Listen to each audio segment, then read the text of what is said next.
Baik, Assalamualaikum warahmatullahi wabarakatuh. Nah, yang waktu pertemuan, bukan yang pertama, video saya pertama, itu saya menjelaskan mengenai hak kekayaan intelektual mencakup mengenai hak cipta, ya, sebagian juga sudah saya jelaskan mengenai hak merek ataupun hak paten. Di video saya yang selanjutnya ini, saya akan membicarakan mengenai pengantar merek, indikasi geografis, dan indikasi asal. Di mana merek adalah simbol yang membedakan produk. Nah, tadi kan yang di video saya pertama ya mengenai hak cipta. Hak cipta itu adalah karya tulisan, pikiran ya. Misalnya seperti pidato, itu pidato masuk dalam hak cipta. Lagu masuk dalam hak cipta. Buku masuk dalam hak cipta. Yang namanya hak kekayaan intelektual baik hak cipta, hak merek ataupun hak paten itu didaftarkan di Menkumham. Ya. Cuman kalau hak cipta merupakan karya tulisan, sedangkan hak paten dan merek adalah produk yang dihasilkan. Jadi merek itu dia berupa simbol, di mana simbolnya itu bisa mencakup tulisan, warna, ataupun angka. Indikasi geografis menandai asal daerah produk. Dari mana produk ini berasal? Kita bicara mengenai indikasi geografis. Produk ini berasal dari Malaysia kah? Made in Malaysia, made in China, made in Jepang, made in Indonesia. Itulah indikasi geografis yang artinya letak geografinya, letak geografisnya. Jadi dari mana produk itu berasal? Makanya contoh seperti misalnya di beras tag di supermarket, produk makanan ya, produk makanan yang berasal dari Malaysia, berasal dari Jepang, itu akan dibuat made in Jepang. Jadi harus jelas juga di dalam merek itu harus ada indikasi geografis. Indikasi asal ya atau IO fokus pada identitas unik produk lokal, perlindungan penting bagi budaya dan ekonomi. Indonesia memiliki ribuan merek, indikasi geografis, indikasi asal terdaftar yang terus berkembang. Jadi yang namanya merek, paten yang berkaitan dengan haki itu harus didaftarkan agar memiliki kekuatan hukum yang tetap. Jadi misalnya nih saya punya buku, kan gitu. Buku saya ini sudah saya sampaikan nih kepada teman-teman atau misalnya kepada pihak lain ya, atau pihak siapa, saya sampaikan buku saya, tapi tidak saya daftarkan ke Menkumham. Tidak ada hak ciptanya gitu. Jadi kalau misalnya buku itu bisa kita daftarkan setelah buku itu mengeluarkan yang namanya ISBN, International Standard Book Number. Dari ISBN itulah didaftarkan menjadi hak cipta. Ya. Nanti keluar lagi nomor hak ciptanya. Nah, gitu dia ada sertifikat hak ciptanya. Nah, nanti itu biasanya hak cipta itu berlaku sampai 70 tahun. 70 tahunnya berlaku. Nah, dalam hak cipta itu ada yang namanya pemegang hak cipta. Nah, jadi kalau saya misalnya nih, saya buat buku, saya sebagai pemegang hak cipta, saya pembuat dan saya pemegang dalam hak cipta. Jadi semua itu harus didaftarkan di Menkumham. Jadi kalau misalnya saya punya merek ayam Kentucky, ya, terus habis saya daftarkan ini menjadi hak merek. Kemudian ada juga yang serupa dengan Kentucky. Karena dia mengikuti semua merek saya, karena ini belum saya daftarkan ke Menkumham, saya nggak bisa menggugatnya. Karena nggak ada hukum yang menyatakan ini saya punya. Karena tidak ada saya daftarkan, gitu. Jadi kalau dia udah didaftarkan, ada yang menyerupai sama, maka saya bisa menggugat. Itulah gugatannya yang tadi penjelasan pertama, material dan imaterial dalam perdata. Ya, saya mengajukan gugatan ini. Gugatannya kemana? Ke pengadilan niaga, gitu ya. Selanjutnya, studi kasus merek terkenal Indonesia, Indomie. Strategi branding kuat dan distribusi luas mendominasi pasar mie instan.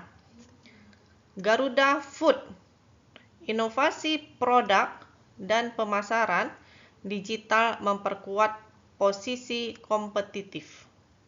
Sido muncul, fokus pada herbal tradisional dengan perlindungan merek yang ketat.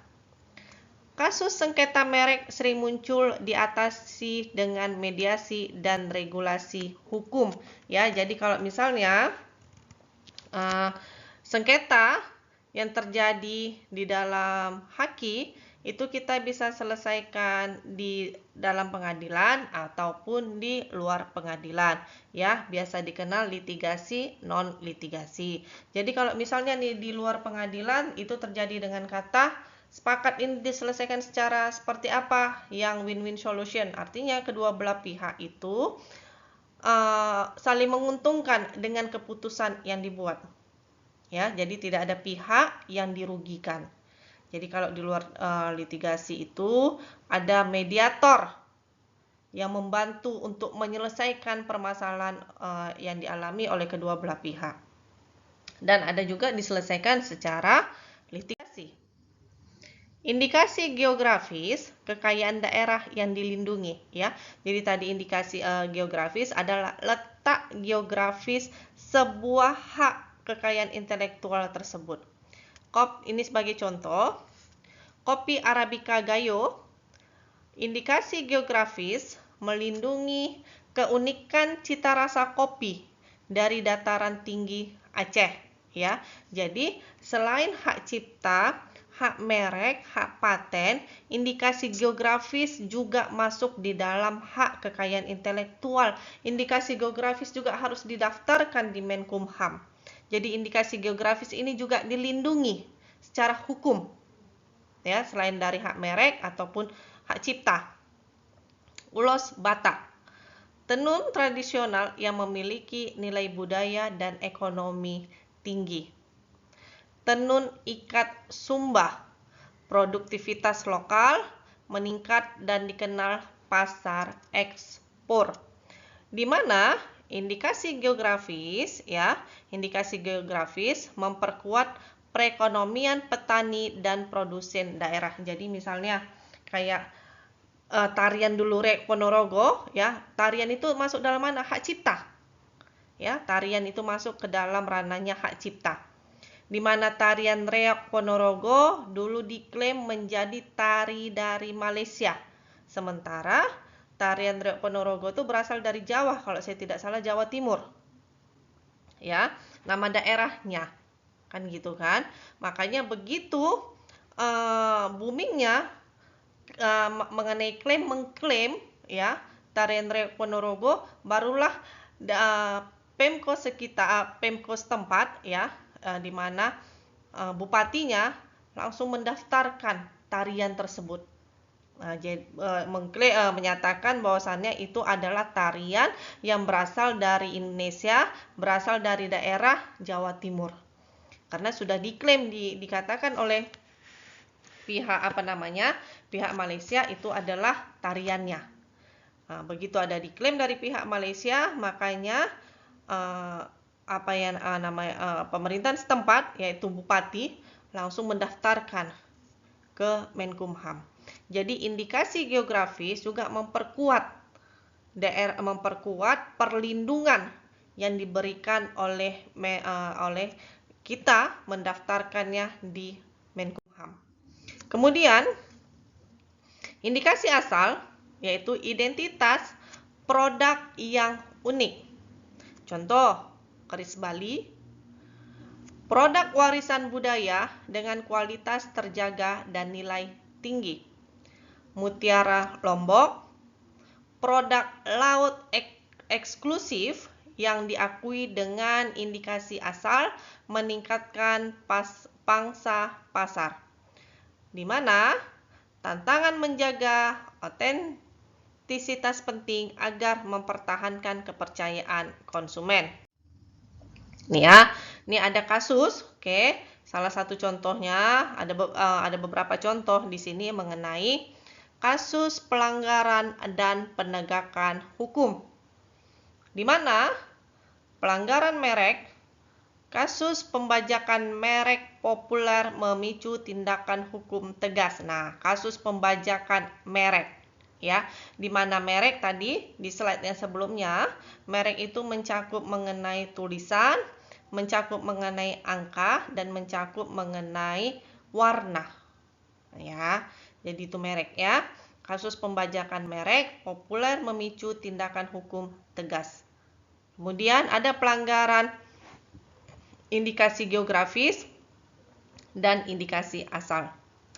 Pemalsuan produk daerah merugikan produsen asli secara ekonomi, ya, secara ekonomi. Kemudian di mana penegakan hukum, koordinasi pemerintah dan asosiasi mengenai perlindungan hukum. Penegakan hukum mendorong kesadaran dan keberlanjutan. Oke. Kesimpulan dan rekomendasi, ya. Perlindungan hak. Kita bicara mengenai perlindungan hak esensial untuk menjaga ekonomi, kreatif, dan budaya. Di mana penguatan sistem, ya. Di mana penguatan sistem perlu regulasi lebih ketat dan sosialisasi kepada pelaku usaha, ya.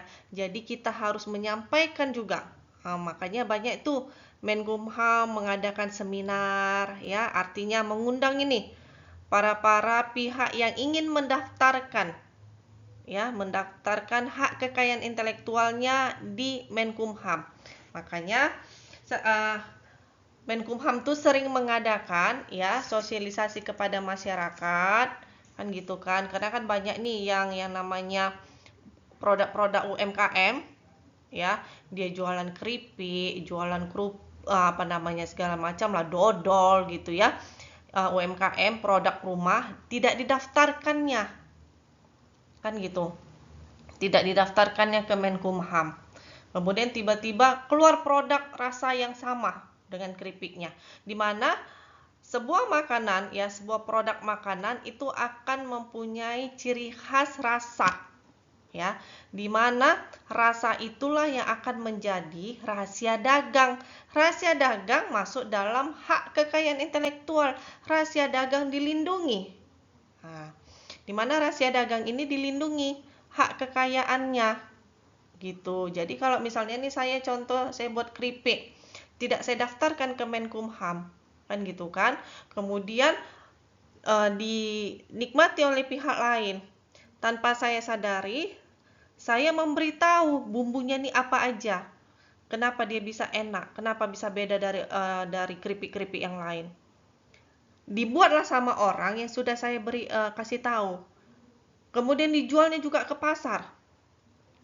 Diproduksinya. Gitu, ya. Kemudian saya cicipi, ini kok sama seperti keripik saya. Kemudian saya nggak bisa nuntut. Kenapa? Karena tidak saya daftarkan rahasia dagangnya. Gitu, ya. Jadi makanya kalau rahasia dagang dari produk makanan yang saya buat, itu juga saya daftarkan. Misalnya keripik si A, dia menggunakan bawang putih, bawang merah. Keripik saya lebihkan dengan ketumbar. Kelebihan dari makanan yang lain itulah yang saya daftarkan ke Menkumham dan dilindungi menjadi rahasia dagang. Kemudian tidak saya daftarkan, digunakan juga dengan orang lain dengan menggunakan ketumbar dengan kadar yang sama.